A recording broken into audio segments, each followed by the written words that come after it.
Job Hunt struggles of scholars. Job Hunt का दौर research scholars के लिए दूसरों से कहीं ज़्यादा इमोशनली और मेंटली ड्रेनिंग होता है, क्योंकि उनके पास स्किल्स तो होती है, लेकिन उन्हें प्रेजेंट करने का तरीका कई बार उतना पॉलिश्ड नहीं होता।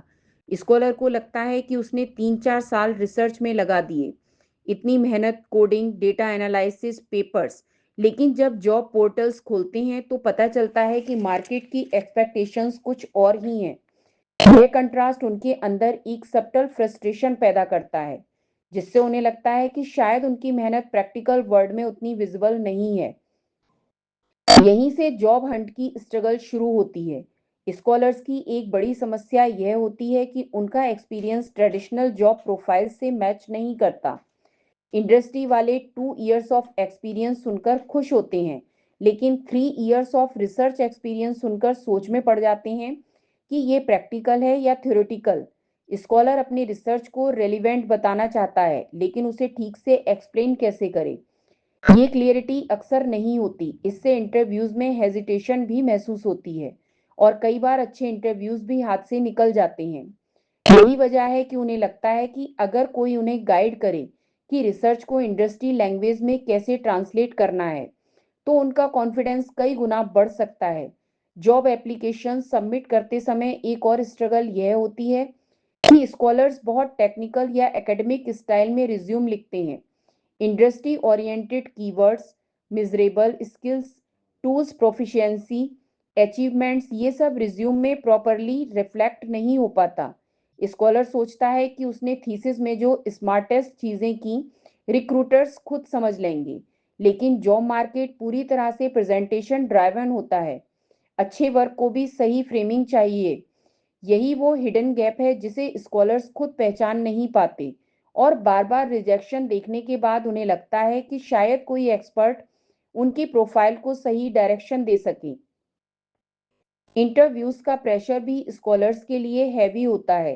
रिसर्च के दौरान वे डेप्थ में काम करते हैं, लेकिन जॉब इंटरव्यूज में ब्रीथ पूछी जाती है। Multiple tools, frameworks, scenarios, team work, deadlines, communication skills, scholar के दिमाग में चलता रहता है। क्या मैं इंडस्ट्री रेडी हूँ? यह सेल्फ डाउट इंटरव्यू परफॉर्मेंस पर असर डालता है।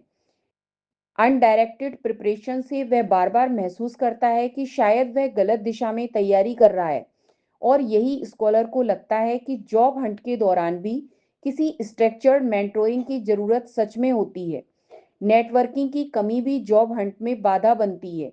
रिसर्च स्कॉलर्स अक्सर लैब्स, लाइब्रेरीज और राइटिंग एनवायरनमेंट्स में कन्फाइंड रहते हैं। Industry contacts,